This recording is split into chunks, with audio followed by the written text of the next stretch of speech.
What's up, Taiwan? I'm Reece with news from here in Taiwan and around the world. We begin with the latest on Super Typhoon KongRey as Taiwan prepares for the largest storm to hit the country since 1996. The late-season typhoon is expected to hit southeastern Taiwan on Thursday before crossing over the Central Mountains. It is then expected to weaken and move north across the Taiwan Strait towards China on Friday. The typhoon's effects are already being felt across the country. Taiwan's Coast Guard rescued all 17 crew members from a Chinese cargo ship Tuesday night after it was damaged by strong winds and waves. Throughout Wednesday, people have been rushing to buy supplies in anticipation of the storm's arrival. Taiwan's emergency command is warning that over 1 meter of rainfall could bring deadly flooding and landslides to Taiwan's mountainous regions. They also warn that coastal regions could see waves over 10 meters high. Our reporter Rick Glowett has been following the storm's movement from the country's southeastern Taidong County and brings us this report.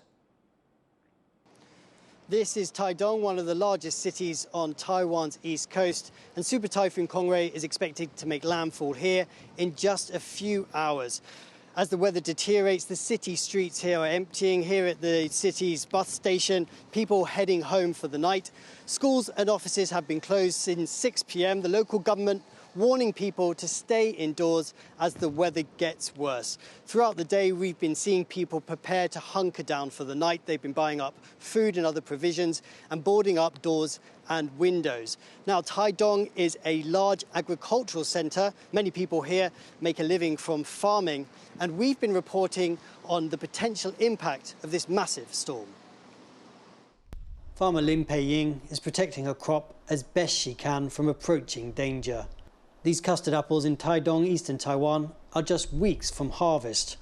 But the delicate fruit could be felled by one of the strongest typhoons expected here in years, bringing winds of more than 200 kilometers an hour. 现在这台风进来了，等于是投入的都投入，但没有办法回收，所以要想一想钱要从哪里来。 Typhoon Conr has taken farmers like Lin off guard. Big storms rarely hit this late in the year, so close to the harvest season. This is one of the country's most important agricultural areas, growing everything from bananas and pineapples to much of the nation's rice. Many of the county's 200,000 residents rely on farming to get by. It's already been a difficult year for farmers here. 2 earlier typhoons brought devastating winds and flooding, causing millions of US dollars in damages to agriculture. 这个农民是靠天吃饭的，那当然台风来的时候，农损的话，当然大家会很难过啊，但是也没有办法。And as the world's climate changes, Taiwan's typhoon season is becoming harder to predict. But we have to understand that even though this typhoon might appear in unexpected times, typhoons necessarily are not bad, in the sense of for a long time, there were no typhoons in Taiwan for several years, and that also had impacts on agricultural system and adaptations. Lin has looked after her orchard for 10 years, and she says that if the typhoon makes a direct hit at its current strength, she is likely to lose most of this year's harvest. But she hopes her preparations will at least keep her trees upright, leaving her with something to work with next year. Super Typhoon Conr is still hundreds of kilometers off Taiwan's coast, but it is heading towards the country and its impact is expected to be devastating. This is a massive storm. It's 600 kilometers wide and it's got wind speeds of more than 200 kilometers an hour. It's a once-in-a-lifetime typhoon set to hit this city in just a few hours. That was Rick Glowett reporting from Taidong.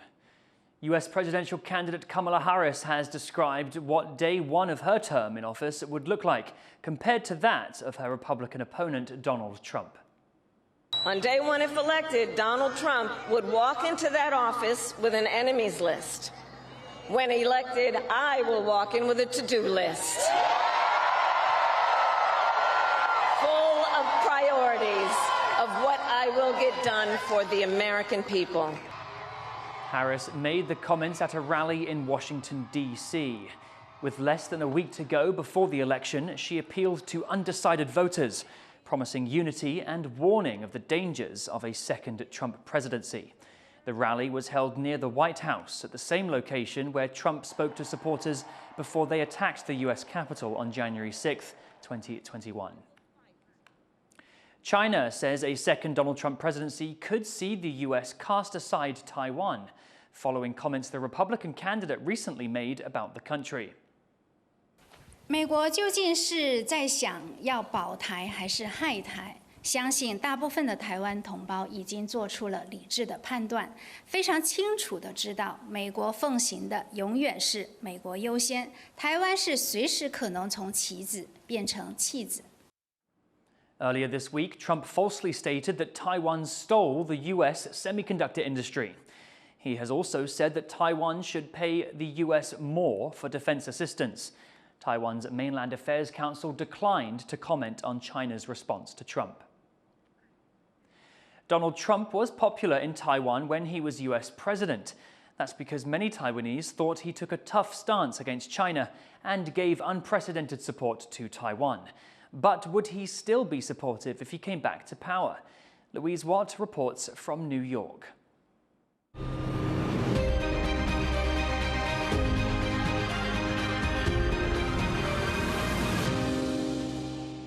"77-year-old Taiwanese-American Fun Chong Fan eagerly awaits one of Donald Trump's final election rallies from his home an hour's drive away in New Jersey.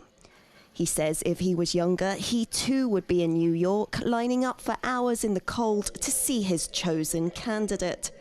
He wants Trump to win the upcoming election and become president for a second time, believing the Republican will be better for the US and Taiwan. He is the first president of the United States that actually doing something to help Taiwan, just by doing what he did to weaken the control of China, the Chinese government.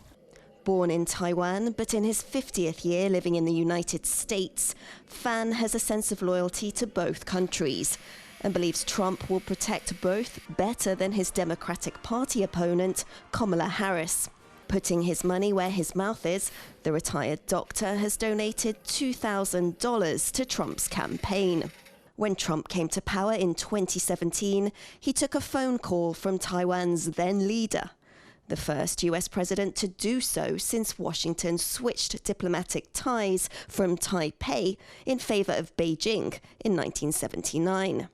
China claims sovereignty over Taiwan, and as Beijing increased military pressure on the island nation, Trump showed it more support, increasing arms sales and sending the highest-ranking US officials to Taipei in 40 years.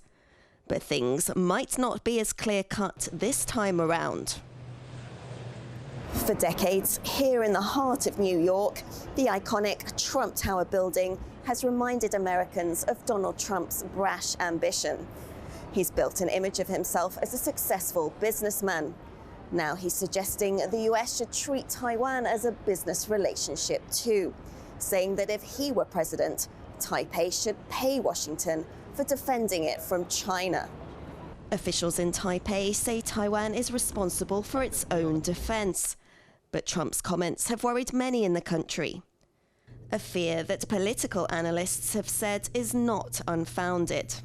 So Trump is mercurial, and he's also very transactional. But his advisors in the first term on Taiwan tended to be quite hawkish. They were very protective of Taiwan, and there was, I think, a defense-forward posture. Whether those same people would be in the second administration or people who had a similar position is completely up in the air at this point. It's the day before Fan votes, and he's chatting politics with his fellow doctor and Trump supporter, Hui-Ren-Li, who still has family in Taiwan. But he too agrees with Trump that the US can't keep spending its money on other countries' wars. The United States paid too much in the military expense. And everything's behind now. The United States have to take care of themselves right now. And I think I agree, Japan, Taiwan, Europe, they should pay they should pay for the protection. As Trump battles for a second term in the White House, His supporters believe he can use his business experience to negotiate thorny political issues too, even ones with stakes as high as keeping the peace between Taiwan and China. Justin Wu, Ed Moon and Louise Watt for TaiwanPlus. Stay with us on TaiwanPlus for more coverage from the US right up to election night. Climate change is often discussed in terms of its immediate effects on human populations. But at this year's COP16 Summit, delegates from around the world are addressing the damage done to the whole of the biosphere, and things aren't looking good. Jonathan Kaplan has the story. In Cali, Colombia, delegations from over 190 nations have convened for the UN Convention on Biodiversity, or COP16. They're here to address dwindling wildlife populations and habitat loss around the world. Delegates say the planetary ecosystem is under threat. And as Colombia's president puts it, this carries consequences of biblical proportions. Estamos comenzando el tiempo de la extinción humana. Creo que no estoy diciendo una exageración. No es una visión apocalíptica, aunque lo que estamos viviendo es peor que el Apocalipsis, el libro de San Juan, el último del Nuevo Testamento. Host nation Colombia, along with 20 other countries, launched a coalition seeking to make, quote, peace with nature. The coalition proposes radical and sweeping changes to how humans engage with nature and wants to mobilize all of society towards preserving the environment. Another goal is expanding protection and managed conservation of the Earth's land and sea area 30% by 2030, a goal known as 30 by 30, a major increase from the 18% of land and 8% of ocean currently under conservation. La naturaleza es vida, y sin embargo, estamos librando una guerra contra ella. Una guerra donde no puede haber vencedores. Cada año vemos las temperaturas subir más y más. Cada día perdemos más especies. Cada minuto vertemos un camión de basura de desechos plásticos en nuestros océanos, ríos y lagos. No se equivoquen. Así es como se ve una crisis existencial. The coalition contains countries from North and South America, Europe, and Africa, but none from Asia. Taiwan is not taking part in COP16. The country is excluded from United Nations bodies because of pressure from China. While the country isn't represented, a professor from National Taiwan University says the global situation is dire.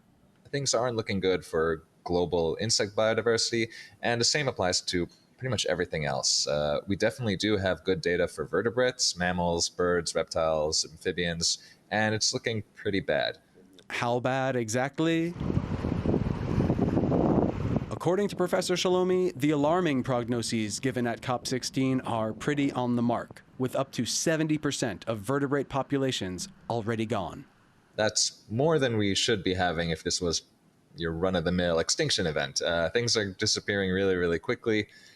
A lot of that is from, some of that is from hunting, collecting, but a big amount of that is sheer deforestation and habitat loss. As COP16 delegates debate how the plans and proposals will be implemented, there are questions if they'll be enough to prevent what officials describe as the possibility of our own extinction. Dolphine Chen and Jonathan Kaplan for TaiwanPlus. Thank you for watching What's Up Taiwan. You can visit the TaiwanPlus website or follow our social media for more stories from Taiwan and around the world. Finally, check out this exhibit in Chile, where around 1,000 seashells that once belonged to Nobel Prize-winning poet and diplomat Pablo Neruda are on display. I'm Reece. Take care and see you next time.